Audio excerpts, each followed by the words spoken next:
வணக்கம். ஃபர்ஸ்ட் நியூஸின் பிரதான செய்திகளோடு இணைந்திருக்கும் நான் கிருபா தமிழ்வெளி. விரிவான செய்திகளுக்குள் செல்லும் முன்னதாக முதலில் இன்றைய தலைப்புச் செய்திகள். உயிர்த்த ஞாயிறு தாக்குதல் விசேட விசாரணைக்குழு நியமனம். லெபனான் மீது தாக்குதல் நடத்திய இஸ்ரேல் விமானப்படை ஹிஸ்புல்லா தளபதி உயிரிழப்பு. குவைத் 6 மாடி குடியிருப்பில் பயங்கர தீ விபத்து, 41 இந்தியர்கள் உட்பட 49 பேர் பலி. படகு கவிழ்ந்து 49 புலம்பெயர்ந்தோர் பலி. கருப்பு பட்டியலில் சூடான் படைகள். துப்பாக்கி வாங்கிய வழக்கில் அமெரிக்க அதிபர் மகன் குற்றவாளி.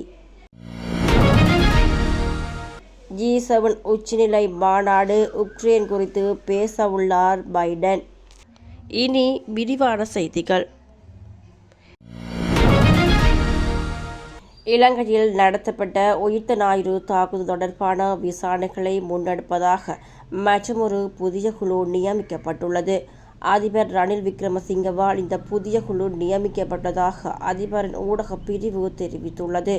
இந்த தாக்குதல் குறித்து அரச புலனாய்வு சேவை, தேசிய புலனாய்வு பிரதானி மற்றும் ஏனைய அதிகாரிகள் முன்னெடுத்த நடவடிக்கைகள் தொடர்பில் விசாரணை நடத்துவதற்காக இந்த குழு நியமிக்கப்பட்டுள்ளது. உயிர்த்த ஞாயிறு தாக்குதல் தொடர்பான விசாரணைகளை முன்னெடுப்பதற்காக கடந்த காலங்களில் பல விசாரணை குழுக்கள் நியமிக்கப்பட்டன. இந்த குழுக்களின் அறிக்கைகள் சம்பந்தப்பட்ட தரப்பினரிடம் சமர்ப்பிக்கப்பட்டிருந்தாலும் அதன் பரிந்துரைகளை நடைமுறைப்படுத்தப்படாதவுடன் குற்றவாளிகளும் இதுவரை தண்டிக்கப்படவில்லை. இந்த நிலையில் உயிர்த்த ஞாயிறு தாக்குதல் குறித்த அரச புலனாய்வு சேவை, தேசிய புலனாய்வு பிரதானி மற்றும் ஏனைய அதிகாரிகள் முன்னெடுத்த நடவடிக்கைகள் தொடர்பில் விசாரணைகளை முன்னெடுப்பதற்காக மற்றொரு புதிய குழு நியமிக்கப்பட்டுள்ளது. லெபனான் மீது இஸ்ரேல் விமானப்படை நேற்றிரவு அதிரடி தாக்குதல் நடத்தியுள்ளதாக தகவல் வெளியாகியுள்ளன. தெற்கு லெபனானின் ஜொலியா என்ற கிராமத்தில் உள்ள ஒரு வீட்டை குறிவைத்து இந்த தாக்குதல் நடத்தப்பட்டதாக தெரிவிக்கப்பட்டுள்ளது. குறித்த தாக்குதலில் ஹிஸ்புல்லா ஆயுத குழுவின் தளபதி அபுதலிப் உட்பட 4 பேர் உயிரிழந்தனர். இந்த தாக்குதலை தொடர்ந்து இஸ்ரேல் மீது ஹிஸ்புல்லா ராக்கெட் தாக்குதல் நடத்தியுள்ளது. இந்த தாக்குதலில் இஸ்ரேலின் சில பகுதிகளில் தீ விபத்து சம்பவங்களும் ஏற்பட்டுள்ளது. மேலும் இஸ்ரேல் மீது தொடர்ந்தும் தாக்குதல் நடத்துவோம் என்று ஹிஸ்புல்லா எச்சரிக்கை விடுத்துள்ளது. இதனால் இஸ்ரேல் லெபனானிடையே பதற்றம் அதிகரித்துள்ளது. குவைத்தில் அடுக்குமாடி குடியிருப்பில் ஏற்பட்ட தீ விபத்தில் 49 பேர் உயிரிழந்தனர். இதில் 41 பேர் இந்தியர்கள் என்பது தெரிய வந்துள்ளது. குவைத்தின் தெற்கு பகுதியுள்ள அகமதி மாகாணத்தின் மங்காப் நகரில் 6 மாடிகளை கொண்ட குடியிருப்பு உள்ளது. இந்த குடியிருப்பில் ஒரு தனியார் கட்டுமான நிறுவனத்தின் ஊழியர்கள் ஏராளமானோர் தங்கியுள்ளனர். இந்த நிலையில் கட்டடத்தின் சமையல் அறையில் நேற்று அதிகாலை 4 மணியளவில் திடீரென தீ பிடித்துள்ளது. இந்த தீ கட்டடம் முழுவதும் பரவியதில் கட்டடம் முழுவதும் புகை மண்டலமாக காட்சியளித்தது. தீயில் சிக்கிக்கொண்ட தொழிலாளர்கள் பதட்டத்தில் கட்டடத்திலிருந்து வெளியே ஓடி வந்தனர். கட்டிடத்திலிருந்து தொழிலாளர்கள் பலர் வெளியே தப்பியோடிய நிலையில் அறைகளில் தூங்கிக் கொண்டிருந்தவர்கள் உள்ளே சிக்கிக் கொண்டனர். காப்பாற்றும்படி அவர்கள் சத்தம் போட்டனர். இந்த தீ விபத்து குறித்து தகவல் கிடைத்ததும் தீயணைப்பு படையினர் விரைந்து சென்று தீயை அணைக்கும் பணியில் ஈடுபட்டனர். தீயணைப்பு வீரர்கள் பல மணி நேரம் போராட்டத்துக்கு பின்னர் தீயை அணைத்துள்ளனர். இந்த தீ விபத்தில் 49 பேர் உயிரிழந்தனர். மேலும் 50 பேர் படுகாயமடைந்தனர்.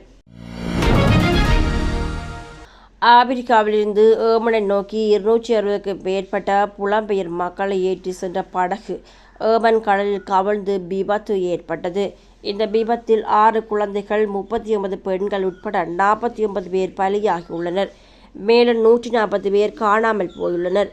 அவர்களை தேடும் பணி நடப்பதாக புலம்பெயர்ந்தோருக்கான சர்வதேச அமைப்பு தெரிவித்துள்ளது. வாழ்வாதாரம் இழந்த ஆப்பிரிக்க மக்கள் புலம்பெயர்ந்து செல்லும் போது மரணமடைவது தொடர் சம்பவமாக காணப்படுகிறது.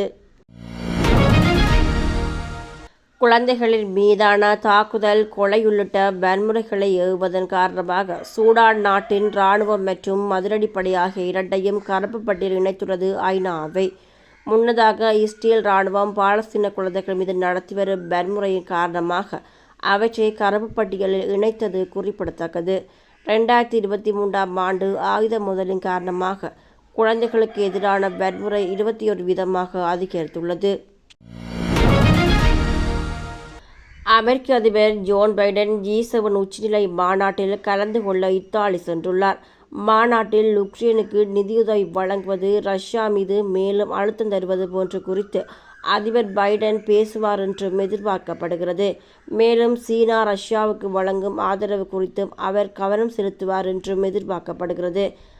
மத்திய கிழக்கு நிலவரம், சீனாவின் வர்த்தக கொள்கை, செயற்கை நுண்ணறிவு உள்ளிட்டவை குறித்தும் தலைவர்கள் பேச உள்ளனர்.